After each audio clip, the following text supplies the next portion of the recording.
এখন আমি আপনাদের সাথে শেয়ার করছি রাজকীয়ভাবে বিয়ে বাড়ির স্বাদে দুর্দান্ত সুস্বাদু পোলাও এর রেসিপি।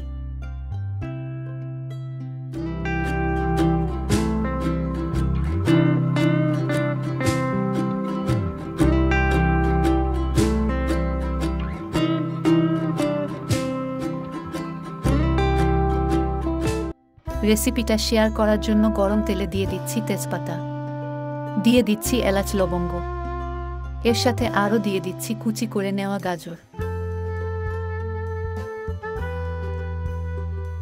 এর সাথে দিয়ে দিচ্ছি হাফ চামচ আদা বাটা,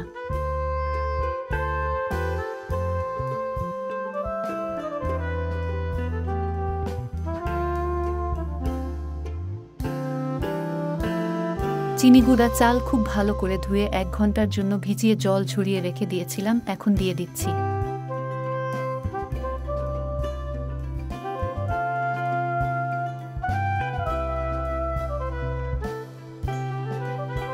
চাল দিয়ে দেওয়ার পর বেশ অনেকটা সময় নিয়ে খুব ভালো করে ভেজে নিচ্ছি, দিয়ে দিচ্ছি 1 চামচ ঘি।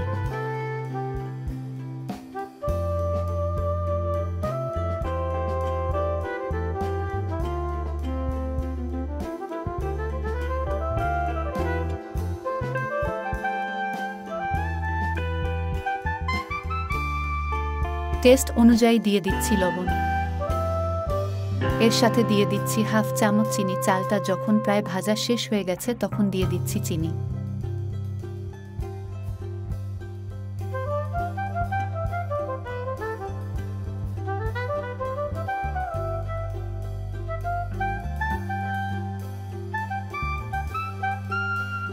চালটা যখন খুব ভালো করে ভেজে নেওয়া হয়ে গেছে, এখন দিয়ে দিচ্ছি চাল থেকে ডাবল জল, যেমন 1 কেজি চালের জন্য 2 কেজি জল।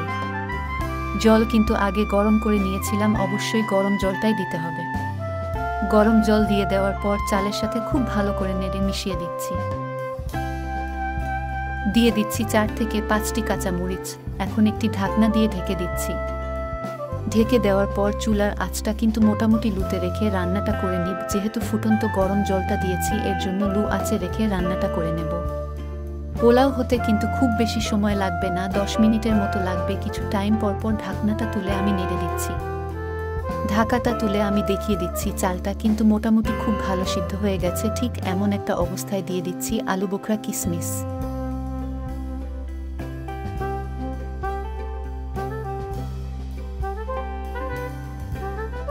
এরপর দিয়ে দিচ্ছি বেশ কিছু পেঁয়াজ বেরেস্তা।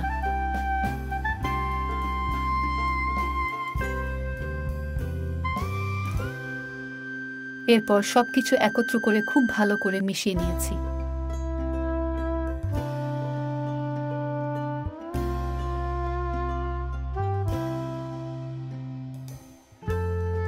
দিয়ে দিচ্ছি 1 চামচ ঘি। দমে বসিয়ে দিব।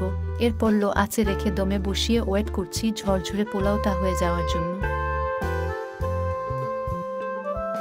বিয়ে বাড়ির সাথে রাজকীয়ভাবে এই পোলাওটা আমি আপনাদের সাথে শেয়ার করলাম। পোলাও এর রেসিপিটা দেখে কেমন লেগেছে অবশ্যই কমেন্টস করে জানিয়ে দিবেন। ভালো লাগলে লাইক করবেন, শেয়ার করবেন এবং অবশ্যই সাবস্ক্রাইব করে আমাদের চ্যানেলের সাথেই থাকবেন।